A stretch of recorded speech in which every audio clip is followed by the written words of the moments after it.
Hello friends, welcome to Jeevanya's kitchen. Friends, இன்றைக்கி நம்ம மாங்காய் இனிப்பு பச்சடி எப்படி செய்கிறதுன்னு பார்க்க போகிறோம். இதை நம்ம செஞ்சு 2 மாதம் வரைக்கும் வெளியிலேயே வச்சு யூஸ் பண்ணிக்கலாம், கெட்டு போகாது. தயிர் சாதம், ரசம் சாதத்துக்கெலாம் தொட்டுக்கிட்டு சாப்பிட்றதுக்கு ரொம்பவே சூப்பரான ஒரு காம்பினேஷனாக இருக்கும்.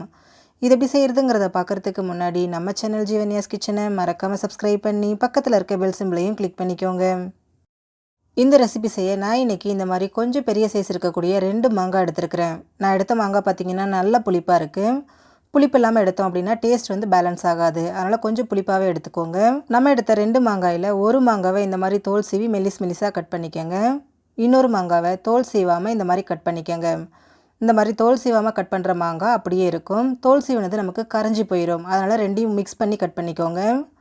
இப்போ ஸ்டவ்வில் ஒரு பாத்திரம் வச்சுட்டு அதில் 1 டேபிள் ஸ்பூன் எண்ணெய் சேர்த்துக்கோங்க. எண்ணெய் காய்ச்சதும் இதில் 1 டீஸ்பூன் கடுகு, 1 டீஸ்பூன் உளுந்து சேர்த்து நல்லா பொரிய விட்டுருங்க.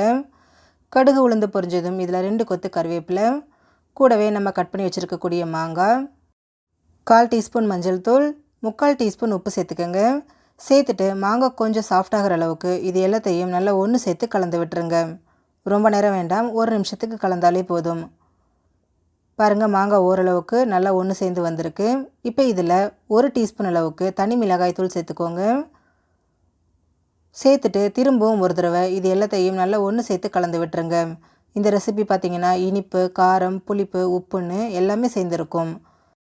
பாருங்கள், நல்லா கலந்தாச்சு. மாங்காய் கொஞ்சம் சாஃப்டாகவே இருக்குது. இப்போ இது ஒரு 2 நிமிஷத்துக்கு மூடி போட்டு லோ ஃப்ளேமில் வச்சுருங்க. இன்னும் கொஞ்சம் சாஃப்டாகட்டும். பாருங்கள், முன்னை விட மாங்காய் இப்போ நல்லாவே சாஃப்டாகி வந்திருக்கு. இதில் பார்த்தீங்கன்னா ஒரு 40% அளவுக்கு மாங்காய் வெந்து வந்திருக்கும்.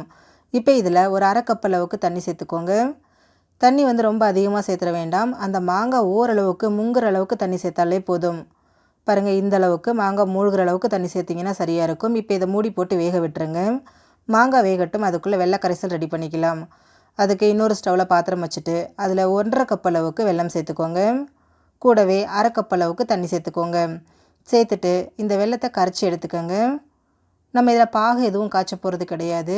வெல்லத்தில் தூசு மண்ணெல்லாம் இருக்கும் இல்லைங்களா, அதனால் இதை கரைச்சி மட்டும் எடுத்துக்கலாம். பாருங்கள், வெல்லம் முழுமையாக கரைஞ்சிருச்சு. இப்போ இதை ஸ்டவ்லேருந்து எடுத்துருங்க. இப்போ பாருங்கள், மாங்காவும் வேக வச்சு ஒரு 5 நிமிஷம் போல் ஆயிருக்கு. ஓரளவுக்கு நல்லாவே வெந்து வந்திருக்கு. மாங்காய் குழையில, ஆனால் அந்த குழையிற ஸ்டேஜுக்கு வந்திருக்கு இல்லைங்களா, இந்த அளவுக்கு வெந்திருந்தால் சரியாக இருக்கும். இப்போ இதில் நம்ம கரைச்சி வச்சுருக்கக்கூடிய வெள்ளை கரைசலை வடிகட்டி சேர்த்துக்கோங்க. மாங்காய் வெந்ததுக்கு அப்புறமா வெள்ளை கரைசல் சேர்த்துக்கோங்க. வெள்ளை கரைசல் சேர்த்துட்டோம் அப்படின்னா மாங்காய் அதுக்கப்புறம் சீக்கிரம் வேகாது. அதனால் ஃபஸ்ட்டு வெந்ததுக்கு அப்புறமா வெள்ளை கரைசல் சேர்த்துக்கோங்க. சேர்த்துட்டு இதை நல்லா கலந்து விட்டுருங்க.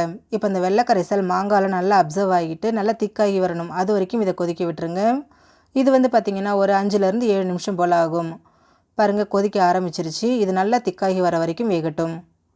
ஒரு 7 நிமிஷம் போல் ஆயிருக்கு. இப்போ பாருங்கள், அந்த மாங்காய், வெல்லம் எல்லாமே ஒன்று சேர்ந்து ஓரளவுக்கு திக்காகி வந்திருக்கு இல்லைங்களா, இந்த ஸ்டேஜ் சரியாக இருக்கும். இது ஆறும்போது இன்னும் கொஞ்சம் திக்காகும்.